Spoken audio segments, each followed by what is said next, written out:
Bismillahirrahmanirrahim. Assalamualaikum warahmatullahi wabarakatuh. Alhamdulillahirabbil alamin wa bihi nasta'inu ala umuri dunya waddin wassalatu wassalamu ala asyrafil anbiya'i wal mursalin wa ala alihi wa sahbihi wa man tabi'ahum bi ihsanin ila yaumiddin wa ba'd. Ayyuhatullah rahimani wa rahimakumullah. Alhamdulillah, pada malam hari ini kita bisa berkumpul di masjid sini li talabil ilmi. Waqad qala Nabiyyuna sallallahu alaihi wasallam, man salaka tariqan yaltamisu bihi ilman sahhalallahu lahu bihi tariqan ilal jannah. Mudah-mudahan duduk kita di masjid sini memudahkan kita untuk masuk surganya Allah Subhanahu wa taala. Allahumma amin. Ayyuhalladzina rahimani wa rahimakumullah. Tidak lupa salawat dan salam kita panjatkan untuk Nabi kita Muhammad sallallahu alaihi wasallam, keluarganya, para sahabatnya, dan orang-orang yang mengikuti mereka dengan ihsan ila yaumil qiyamah. Ma'asyaratullah rahimani wa rahimakumullah. Pada malam hari ini kita akan meneruskan apa yang pernah kita baca sebelum liburan dari kitab Bulughul Maram bersama syarah yang kita bacakan dari syarahnya Syekh Utsaimin. Pada pertemuan terakhir kita membahas hadis dari Abu Hurairah radhiyallahu anhu qala Rasulullah sallallahu alaihi wasallam, Rasulullah bersabda, tuhuru ina'i ahadikum idza walagha fihi al-kalbu an yaghsilahu sab'a marratin ulahunna biturab. Sucinya bejana salah satu dari kalian apabila seekor anjing minum darinya, untuk dia mencucinya 7 kali. Yang pertama dengan tanah. Yang pertama dengan tanah. Ulahun nabi turab. Yang pertama, cucian yang pertama dengan tanah atau dicampur tanah. Hadis ini diriwayatkan oleh Imam Muslim. Kemudian Ibnu Hajar berkata wa fil lafdzillah, dan dalam satu lafaz riwayat Muslim, fal yurikhu, hendaknya dia menumpahkan air tersebut. Walid Tirmidzi ukhrahunna au ulahunna biturab. Sedangkan dalam riwayat Tirmidzi lafadznya ukhrahunna, yang terakhir, au atau ulahunna, yang pertama dicampur dengan tanah. Ini hadis yang telah kita baca pada pertemuan yang lalu dan sebagian syarahnya telah kita sampaikan. Langsung saja kita teruskan penjelasan Syekh Utsaimin yang menjelaskan hadis ini. Perkataan Ibnu Hajar, walid Tirmidzi, dalam riwayat Tirmidzi, ukhrahunna, yang terakhir dari 7 cucian tersebut, au ulahunna, atau yang pertama dari 7 pencucian tersebut, biturab, dengan tanah. Syekh Utsaimin mengatakan, muallif Ibnu Hajar mendatangkan riwayat Tirmidzi li'annahu yuridu ayyaj'ala huna litakhyiri. Jadi alasan Ibnu Hajar menyebutkan riwayat Tirmidzi setelah dia menyebutkan riwayat Muslim, tujuannya untuk menjadikan ukhrahunna au ulahunna, lafaz au di sini atau litahyiri, untuk diambil faedah memberikan tahyir. Tahyir itu pilihan. bisa yang pertama dicampur dengan tanah, bisa yang terakhir dicampur dengan tanah. Berdasarkan riwayat Tirmidzi ini, karena au di sini litahyir. Tahyir itu memberikan pilihan. Mau pilih yang pertama atau pilih yang ketujuh, silahkan. Kemudian Syekh Utsaimin mengatakan, ma'annahu yumkinu an yuqalu inna halisyak. Namun memungkinkan perkataan au di sini yang disebutkan oleh rawi yang diriwayatkan oleh Imam Tirmidzi, au di sini ada kemungkinan ini syak, keraguan dari perawi.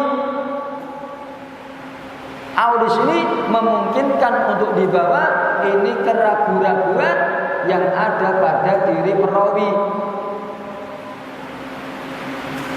Apabila au di sini lisan untuk keraguan-raguan yang ada pada diri perawi,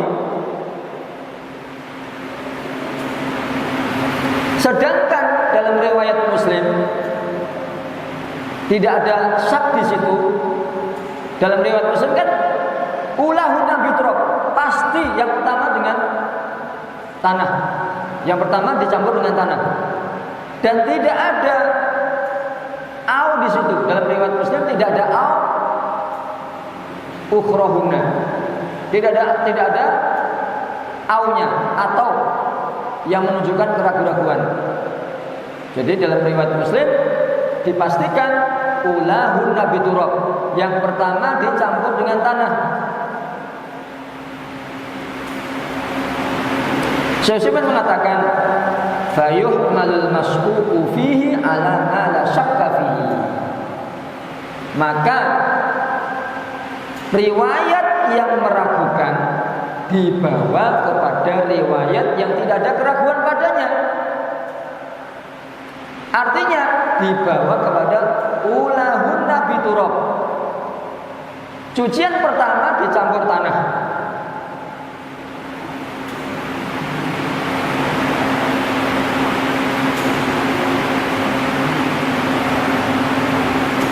Namun kata Syekh Utsaimin, apabila ada orang yang bertanya, apabila ada orang yang berkata,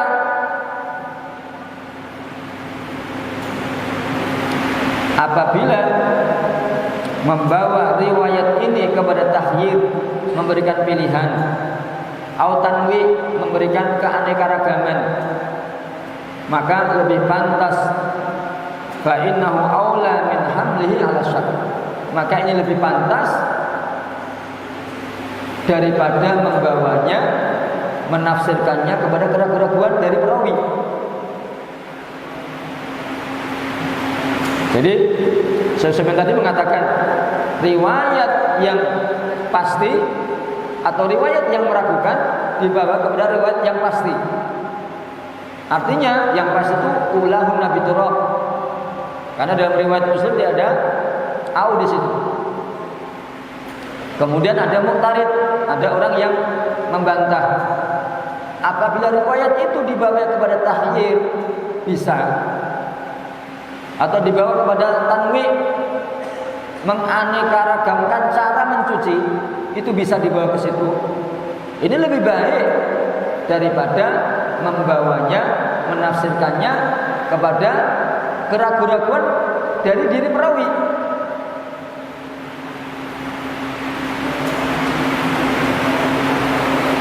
Karena membawa riwayat kepada keraguan-keraguan dari perawi, hadza qadhun fi hifdzir rawi.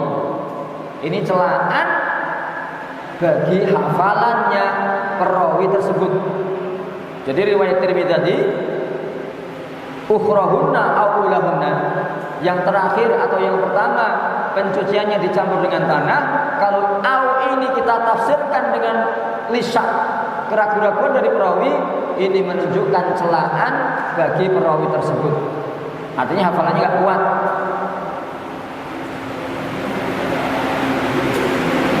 Kenapa kita tidak membawanya kepada pilihan saja, bukan keraguan-keraguan, kata au dalam riwayat Tirmidzi ini?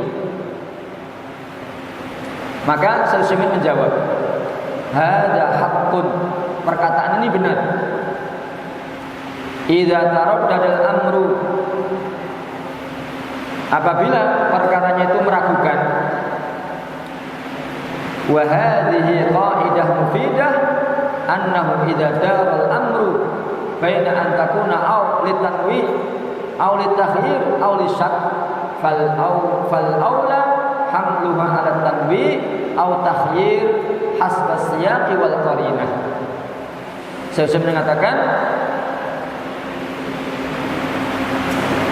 ini adalah kaidah yang bermanfaat apabila perkaranya berputar, berkisar antara kata au ini untuk takhyir atau untuk tanwi, dan bisa juga untuk syak, keraguan-raguan, maka yang lebih pantas membawa kata au ini kepada tanwi atau takhyir. Tanwi itu menganeka-ragamkan cara mencuci, atau takhyir atau memberikan pilihan. Boleh dicampur tanah yang pertama, cucian yang pertama, atau boleh pula dicampur dengan tanah cucian yang ketujuh. Ini namanya takhyir, memberikan pilihan. Ini lebih baik daripada membawanya kepada syak, keraguan-raguan dari diri perawi. Sesuai dengan konteks dan qarinah yang ada, kata Susimin. Limadza kana hadza aula? Kenapa membawa kata au atau di sini kepada takhyir itu lebih pantas? Li'anna hamdaha ala syakki ta'nun fi hifdzir rawi. Seperti tadi di atas. Karena membawa riwayat au ini ditafsirkan dengan syak, keraguan-raguan dari perawi, ini celaan, qadhun, ta'nun, celaan bagi perawi. Wal aslu adamu ta'ni. Hukum asalnya perawi itu tidak dicela. Hukum asalnya hafalannya bagus. Lakin idza wajadna riwayah fi nafsil hadis fahuna nahmiluha ala syak. Akan tapi apabila kita mendapatkan riwayat yang lain dalam satu hadis, jadi pembicaraannya tentang perkara yang satu, maka kita membawa au di sini kepada syak, kepada keraguan. Li'anna riwayat allati la syakka fiha tu'tabaru min qibalil muhkam wallati fiha syak min qibalil mutasyabih. Karena riwayat yang tidak ada keraguan di situ, tidak ada syak di situ, ini termasuk jenis yang muhkam, yang pasti. Sedangkan yang riwayat yang ada keraguan-raguannya, ada syaknya, ada aunya, ini min qibalil mutasyabih, yang samar. Dan kaidah syar'i al-muhkamu, dan kaidah syariah an-nahmilal mutasyabih alal muhkami. Kaidah syar'i kita membawa yang mutasyabih, yang samar kepada yang muhkam, sehingga semuanya menjadi muhkam. Setelah yang mutasyabih dibawa kepada yang muhkam, maka semuanya menjadi muhkam.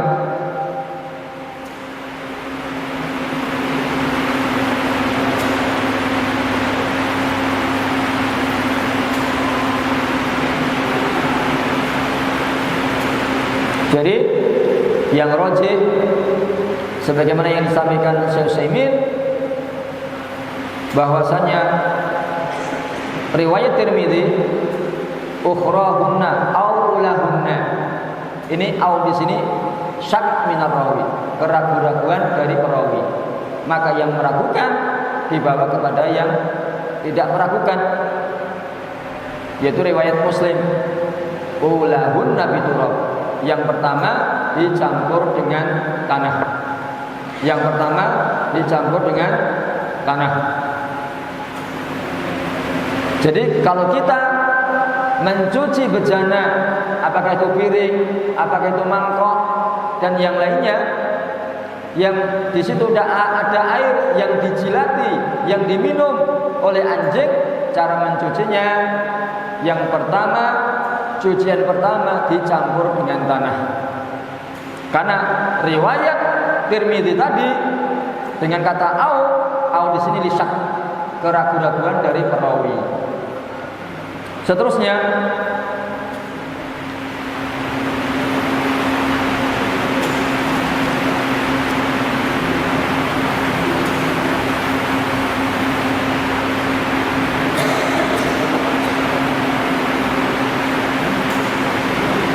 saya mengatakan keberadaan tanah itu untuk campuran mencuci bejana yang dijilati anjing tadi, bejana yang digunakan untuk minum anjing tadi. Keberadaan tanah dicampurkan dengan pencucian pertama, yukhaffifun najasah fima baqiya minal ghasalat. Jadi ketika kita mencuci bejana tadi yang dijilati anjing, cucian pertama dicampur dengan tanah, dengan dicampurnya air itu dengan tanah, hadza yukhaffifun najasah. Ini meringankan najis yang melekat di bejana tadi.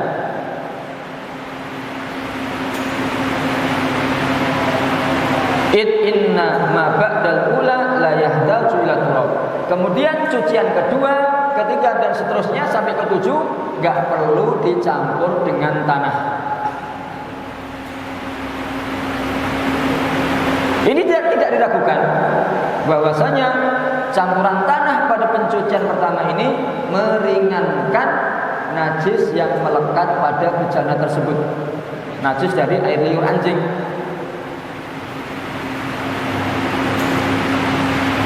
Adapun kalau kita menjadikan campuran tanah ini pada pencucian terakhir, pencucian ketujuh,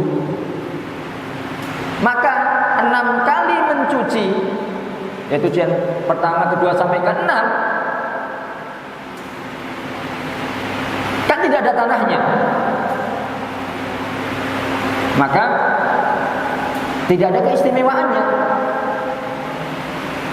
Kecucian pertama dan sampai ke-6 itu tidak ada keistimewaannya karena tidak ada tanahnya yang dicampurkan dalam 6 pencucian tersebut.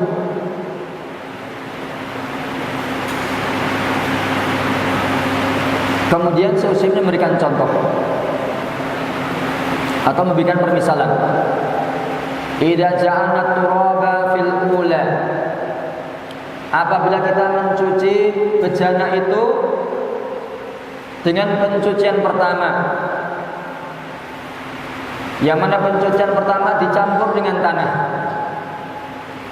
summa ghasalna tsaniyah, kemudian kita mencuci untuk yang kedua kalinya,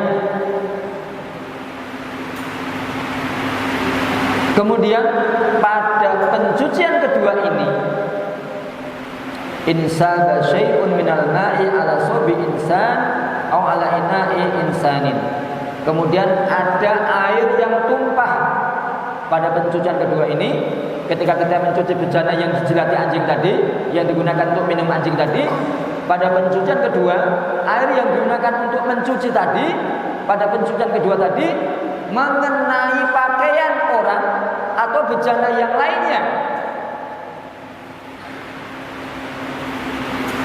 Fakaifa yuksiluhu. Jadi ketika mencuci kedua, air cucian ini nyiprat mengenai pakaian orang yang mencuci atau mengenai bejana yang lain. Pertanyaannya, bagaimana mencuci pakaian atau bejana yang terkena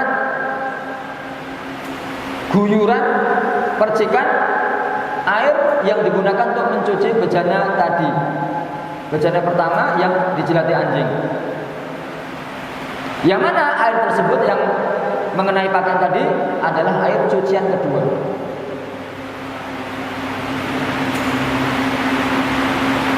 Maka Syekh menjelaskan cara mensucikannya, pakaian atau bejana lain yang kena percikan air atau terkena guyuran air dari air pencucian yang kedua. Tadi yang pertama dicampur dengan tanah. Kemudian cucian yang kedua ini murni air, tidak ada campuran tanahnya. Namun air cucian ini mengenai pakaian orang yang mencuci tersebut atau bejana yang lain. Cara mencuci pakaian atau bejana yang terkena cucian dari air yang kedua tadi, dari pencucian yang kedua, maka Syekh Utsaimin menerangkan cara mencucinya dicuci 6 kali tanpa dicampur dengan tanah. Kenapa demikian? Karena yang pertama sudah dicampur dengan tanah. Ini bejana anjing minum di sini. Kita buang, kemudian cucian pertama airnya dicampur tanah. Selesai. Cucian kedua air murni, tidak dicampur tanah. Namun air yang kedua ini nyiprat ke bejana kedua. Air yang untuk mencuci gelas pertama mengenai gelas kedua. Ini jadi najis enggak? Kata Syekh Utsaimin jadi najis. Kenapa? Karena terkena air yang digunakan untuk mencuci pencucian kedua ini. Ini menjadi najis karena kena air dari pencucian ini. Cara mensucikan ini dengan dicuci 6 kali tanpa dicampur tanah. Jadi pencucian kedua dari bejana ini, ketika mengenai ini dianggap bernajis dan itu dianggap pencucian pertama untuk dirinya. Kemudian ditambahkan 6 kali berikutnya tanpa dicampur dengan tanah. Kok demikian? Karena pencucian pertama di sini sudah dicampur tanah. Paham? Nah, ini yang diterangkan Syekh Utsaimin demikian.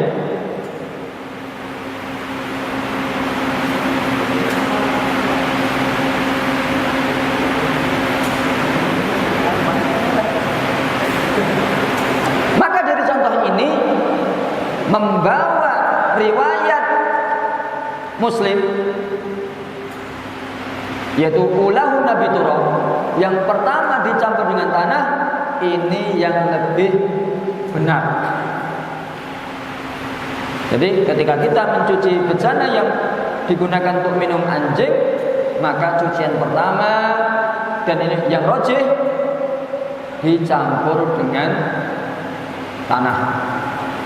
Karena dalam riwayat Muslim, ukhrahunna yang terakhir dari 7 cucian, au ulahunna atau yang pertama dari 7 dicampur dengan tanah, au di sini menunjukkan syak bagi perawi. Riwayat yang meragukan dibawa kepada riwayat yang tidak meragukan. Riwayat yang tidak meragukan adalah riwayat Muslim. Demikian yang diterangkan oleh Syekh Utsaimin. Kemudian Syekh Utsaimin mengatakan, kenapa mu'allif yaitu Ibnu Hajar menyebutkan hadis ini, idza walaghal kalbu fi ina'i ahadikum, apabila anjing minum di bejana salah satu dari kalian. Kenapa Ibnu Hajar memasukkan hadis ini fi babil miyah? Jadi bab pertama yang kita bahas adalah babul miyah, bab air. Bukankah lebih baik, bukankah lebih pantas untuk memasukkan hadis ini ke dalam bab izalatun najasah, bab menghilangkan najis? Tapi faktanya Ibnu Hajar memasukkan hadis ini dalam babul miyah. Kok bisa? Alasannya apa? Syekh Utsaimin mengatakan, innama atabiha liyubayyina aw litabyini anna al-ma'a al-qalila idza walagha fihi al-qalbu fa innahu yajibu istinabuhu wa yakunu najisan. Jadi alasan Ibnu Hajar memasukkan hadis ini ke dalam babul miyah karena untuk menerangkan bahwasannya air yang sedikit, air dalam gelas ini kan sedikit. Apabila anjing minum dari sini, maka air yang sedikit ini menjadi najis dan otomatis tempatnya menjadi najis. Itu intinya di situ. Jadi air yang sedikit kena liurnya anjing menjadi najis. Maka dari sini Ibnu Hajar memasukkannya di sini fi babil miyah, ke dalam bab air. Bukan bab izalatun najasah. Bukan bab menghilangkan najis. Didengarkan, diperhatikan, konsentrasi, dipahami, jangan ngalamun. Ini ilmu syar'i, penting. Enggak penting Ustaz, aku enggak punya anjing kok. Ya memang enggak punya anjing, ya berarti enggak akan ada yang namanya apa itu bencana kalian dijilati anjing, enggak ada. Karena enggak punya anjing ya gitu. Tapi ini ilmu yang datangnya dari hadis Rasulullah SAW, maka sangat penting bagi kita untuk mengetahuinya. Apalagi kalian thalabul ilmi, para penuntut ilmu. Penuntut ilmu itu amalan sunnah, mempelajari apa yang bahkan kita tidak membutuhkannya. Membersihkan najis dari anjing kita nggak butuh, kita nggak punya anjing. Tapi para thalabul ilmi pantas bagi mereka untuk mempelajarinya. Kalau thalabul ilmi nggak mempelajari apa yang dia tidak butuhkan, terus siapa lagi yang mau mempelajari perkara-perkara syar'i yang seseorang tidak membutuhkannya?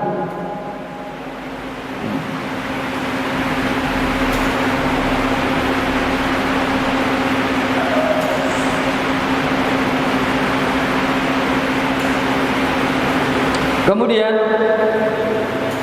Syekh Utsaimin menyebutkan fawaid dari hadis ini.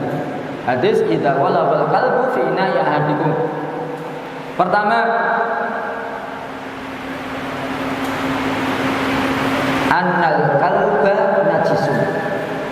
Anjing itu najis. Alasannya anna Rasul sallallahu alaihi wasallam akhbara bi annahu la budda min tadhhiri ma asaba.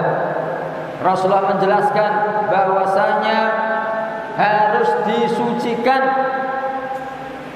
sesuatu yang terkena air liurnya anjing. Bejana yang ada airnya kemudian anjing minum darinya itu harus disucikan. Dan cara pensuciannya 7 kali pencucian. Yang pertama dengan tanah. Ini menunjukkan air liur anjing itu najasahnya mughaladzah, najis berat. Buktinya apa? Sampai diperintahkan dicuci 7 kali. Najasah mughaladzah.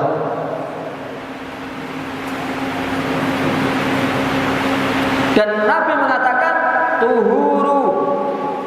tuhuru ayaghsilahu sab'a marrat. Cara pensuciannya dicuci 7 kali. Artinya ketika Rasulullah memerintahkan untuk disucikan, berarti itu najis. Dan ini hampir menjadi ijma para ulama bahwasanya anjing itu najis. Hampir menjadi ijma.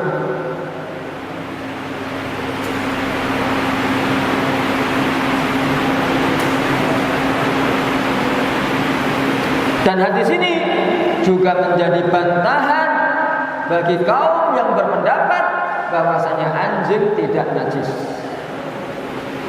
Siapa yang berpendapat anjing tidak najis? Yaitu madhab Malikiyah. Imam Malik dan para pengikutnya berpendapat su'rul kalbi tahirun. Su'ur itu ya air liur anjing itu suci. Entah bagaimana Imam Malik dan para pengikutnya memahami hadis ini. Kok bisa-bisanya mengatakan air liur anjing itu suci kan? Menyelisihi jumhur ulama. Dan hadis ini, hadis yang sahih yang diriwayatkan oleh Imam Muslim ini raddun ala qaulihim, adalah bantahan terhadap pendapat mereka, wa dalilun ala ala budlani qaulihim, dan dalil akan batilnya pendapat mereka. Kemudian yang kedua, faedah yang kedua dari hadis ini, annahu yajibu idza sadal kalbu saydan ayaksila ma asaba famuhu sab'a marratin ihdahunna biturab li'anna hadha min jinsil wuluh bal rubbama yakunu ashadda mimma idza syariba minal ma'. Apabila seseorang punya anjing, anjingnya anjing pemburu, dan dia menggunakan anjingnya itu untuk berburu, kemudian anjing ini mendapatkan binatang buruan, maka wajib mensucikan apa yang digigit oleh anjing tersebut. Karena anjing yang menggigit binatang buruannya ini lebih syadid, lebih keras daripada anjing meminum dari bejana. Didengarkan.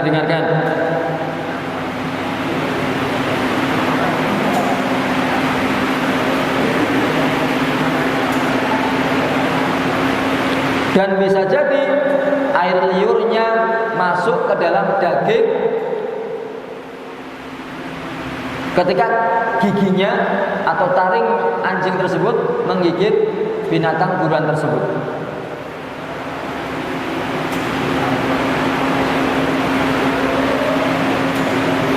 Artinya bekas gigitan anjing pada binatang buruan ini lebih berat daripada sekedar anjing minum di bejana.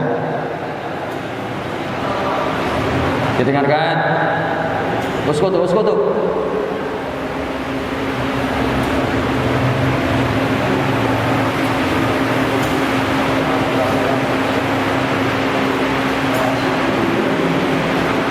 Kemudian hal hadza takrir munasibun lil hal allati kana an-nasu 'alaiha fi ahdin nabi. Pernyataan ini tadi, bekas gigitan anjing lebih berat daripada sekedar anjing minum di bejana seseorang.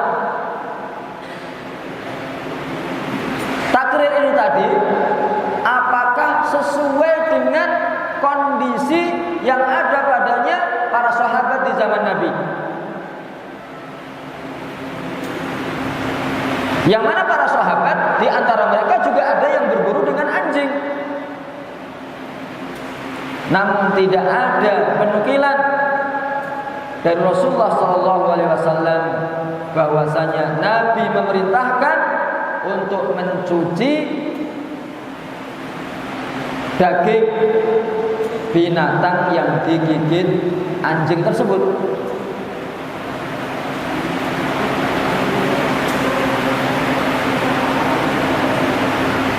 Ya kan? Tidak ada satu riwayat pun dari Rasulullah yang memerintahkan untuk mencuci binatang buruan bekas gigitan anjing. Dari sini para ulama berselisih. Ihtalafal ulama'u fi hadhil masalah. Di antara ulama ada yang berkata wajib mencuci binatang buruan yang digigit anjing. Anjingnya anjing pemburu di sini. Karena ini lebih berat daripada sekedar anjing minum dari air di bejana.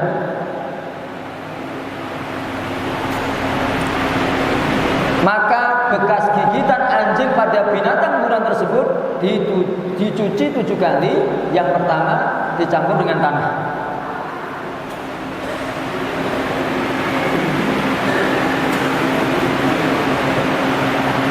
Dan diketahui bahwasanya tanah itu bisa mengotori daging dan bahkan bisa merusakkan daging. Kalau binatang buruan tersebut dicuci dengan pada cucian pertama dicampur dengan tanah, maka bisa jadi tanah yang digunakan untuk mencuci tersebut bisa merusakkan daging tersebut. Kalau dagingnya rusak gara-gara dicuci dengan tanah, hadza ifsadun lil mal, ini merusakkan harta. dan merusakkan harta nggak boleh. Kalau dagingnya, maka orang-orang yang berpendapat tadi binatang buruan tersebut harus dicuci 7 kali. Kalau daging tersebut rusak karena terkena tanah, maka solusinya gampang. Cukup tempat gigitan anjing tersebut dibuang, nggak perlu dicuci, karena itu najis, terkena air liur anjing.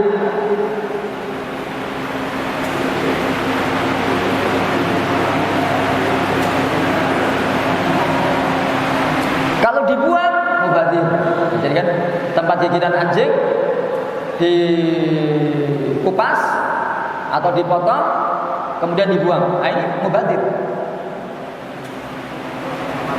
Solusinya apa? Mereka mengatakan kalau itu mubazir, ya kita cuci pakai sabun sehingga tidak mubazir. Dicuci pakai sabun, dagingnya nggak rusak dan tidak terbuang dagingnya dengan dipotong dan dibuang. Karena di antara ulama ada yang berpendapat jika tidak mungkin mencuci sesuatu yang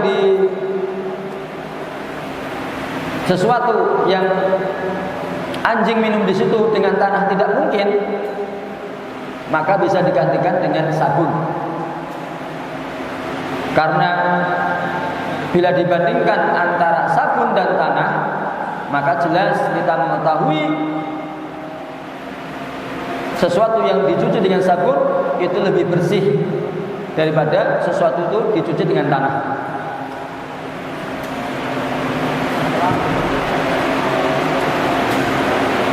Ini pendapat pertama yang berpendapat bahwasanya daging binatang buruan yang digigit anjing harus dicuci. Alasannya, gigitan anjing di tempat tubuh binatang buruan tersebut lebih berat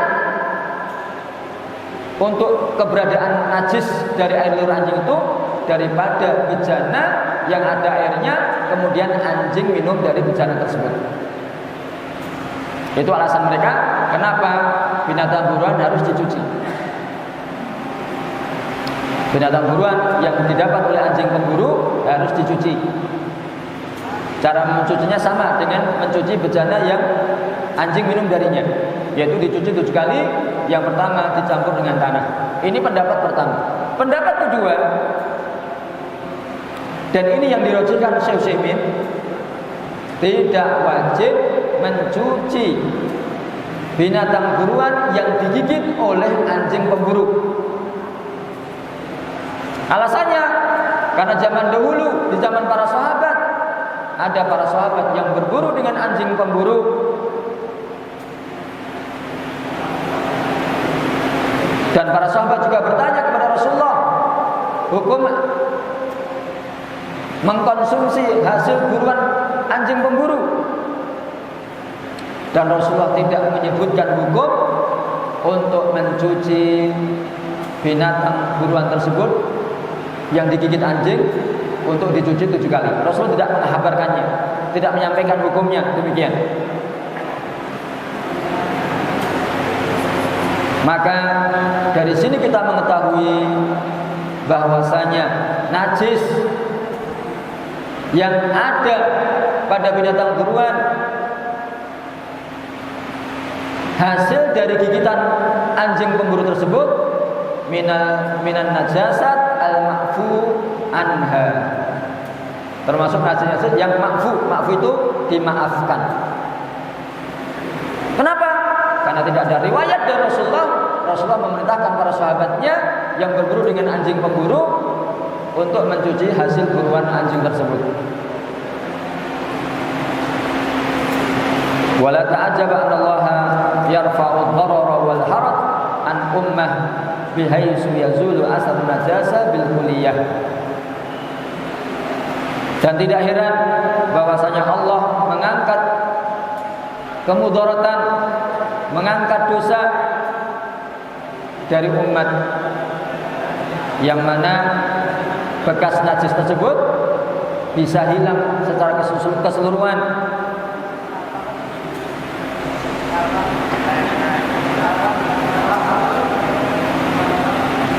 Contohnya, apakah kamu tidak tahu apabila seseorang dalam kondisi darurat terpaksa dia makan bangkai, apakah bangkai ini memudaratkan dia? Tidak,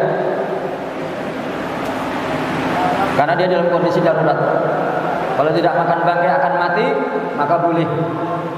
Namun bagi orang yang tidak dalam kondisi darurat, makan bangkai haram. Maka kalian tidak boleh membeli ayam tiren yang harganya murah. Karena ayam tiren, ayam bangkai.